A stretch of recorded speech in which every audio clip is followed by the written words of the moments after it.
Ses parents l'ont marié au chien d'un milliardaire pour une récompense de 12 millions. Partie 3. 3 règles.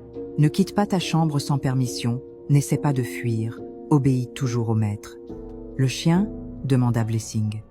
Mera hocha la tête, lèvres pincées. Ce n'est pas juste un chien, n'est-ce pas? Murmura Blessing. Un sourire triste apparut sur le visage de Mera. Non, il est maudit. Seule une fille qu'il aime vraiment peut briser le sort. Le cœur de Blessing se serra. Pourquoi moi? Il t'a choisi, ton esprit lui donne espoir, répondit Mera. Espoir?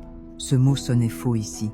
Si je suis les règles, tu seras en sécurité, peut être libre si tu brises la malédiction. Libre semblait un mensonge, mais Blessing n'avait pas le choix. Mera partit, ajoutant « Cet endroit est plus sûr que l'extérieur ». La porte se verrouilla. Blessing fixait le plateau, le miroir doré, les rideaux de velours, perdus dans ce cauchemar. Le lendemain, l'odeur des roses et du pain cuit réveilla Blessing. Elle ouvrit les yeux, espérant sa hutte, mais le marbre et les rideaux lui rappelèrent. Elle était mariée à un chien.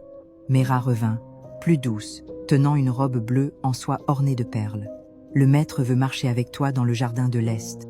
Blessing hésita, puis prit la robe, si différente de ses haillons. Mera l'aida à s'habiller, brossa ses cheveux, les attacha d'un ruban. Blessing bougeait comme dans un rêve étranger. Le couloir, silencieux, scintillait de lustres et de tableaux dorés.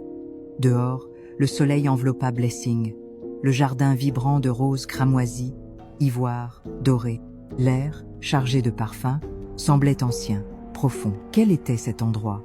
Que l'attendait-il aujourd'hui? Au centre du jardin, parmi les roses, le chien attendait Blessing.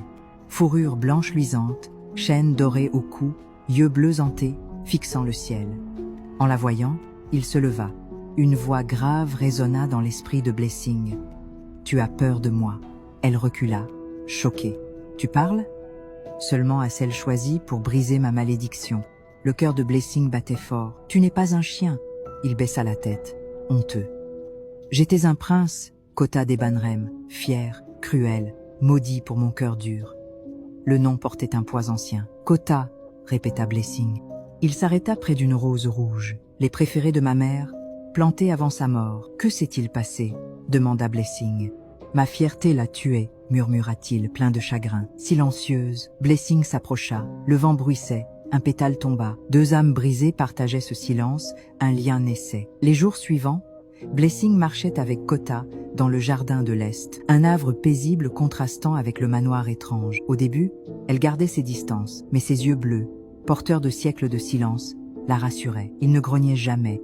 Un matin, sous un sycomore, la brise chantante, Blessing demanda « Pourquoi cette malédiction ?» Kota fixa le ciel. « J'ai brisé le cœur d'une fille qui m'aimait, je l'ai moquée, rejetée. Sa mère, une sorcière, m'a maudit après que j'ai chassé une mendiante, la traitant de laide. Sa voix était lasse. Je resterai une bête, jusqu'à ce qu'une personne ayant plus souffert que moi me voie s'enfuir.